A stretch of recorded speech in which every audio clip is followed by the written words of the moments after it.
listed as their fingerprint. Here on the river, we can use these sources to identify our dolphins here, along with the dolphins our research team observes out in the ocean. Next, turning down to the sides of their body, you'll see their pectoral flippers. These pectoral flippers allow a dolphin to make some gliding quick stops and sudden turns in order to capture their prey and avoid their predators. And the reason I call them flippers instead of fins is because they actually contain bones. In fact, if you take an X-ray of these flippers, you'll notice the height and bone structure very similar to our human hand. Last but not least, let's talk about the powerhouse of these dolphins called their tail fins or tail flips. These tail flips are connected to the strongest muscle in the dolphin called the peduncle. And with the two combined, the dolphin can reach speeds up to 25 miles per hour and balance 80% of their body up out of the water with just those tails alone. Check it out.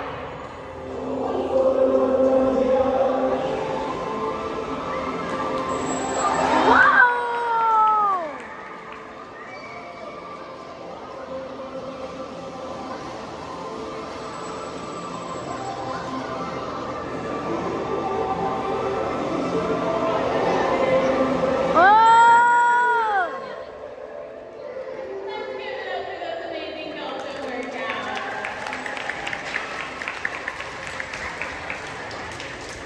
So it's one misconception that we often get is that because dolphins live their entire lives in the water, that they must be fish. But that's not true, as they are mammals just like you and I. Therefore, we do share a few characteristics. For starters, dolphins are warm-blooded creatures and they maintain an internal body temperature between 96 and 98 degrees, which is very similar to our own.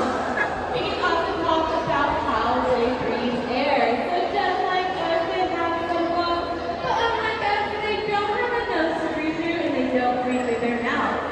Instead, they use something called a blowhole, which is located at the top of their head or a melon. You may have also realized that dolphins love to vocalize, so not only is this blowhole the passageway for air to flow into their lungs, and they have great muscle control over these blowholes for supplying vocalizations and sounds. And although some of the sounds may sound similar, they do have their own unique signature whistles.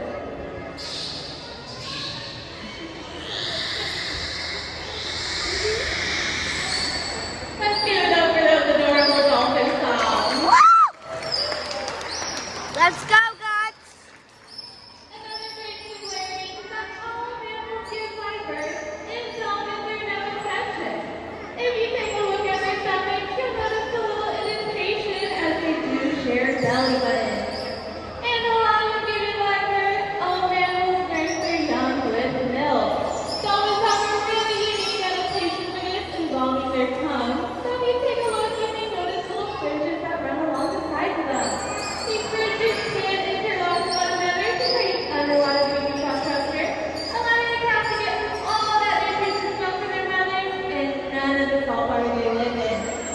And the last characteristic I would like to talk about is that all mammals have hair. Now I know this must seem absolutely crazy because we obviously don't have any fuzzy furry dolphins down here today. However, dolphins are born with the hair in the form of whiskers. These whiskers allow calves to navigate their surroundings and find that nutritious milk from their mothers within the first 3 days of life. After the first few days of life, those whiskers will fall out naturally, leaving the hair with dolphins we see here today. But if you take a closer look at the follows of beak or rostrum, you may notice freckles, and these are the remnants of those whiskers.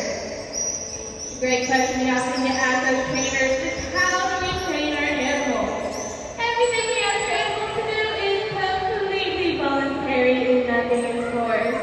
And just like us, they learn at different paces and with different techniques. So what may work for one animal might not work for another.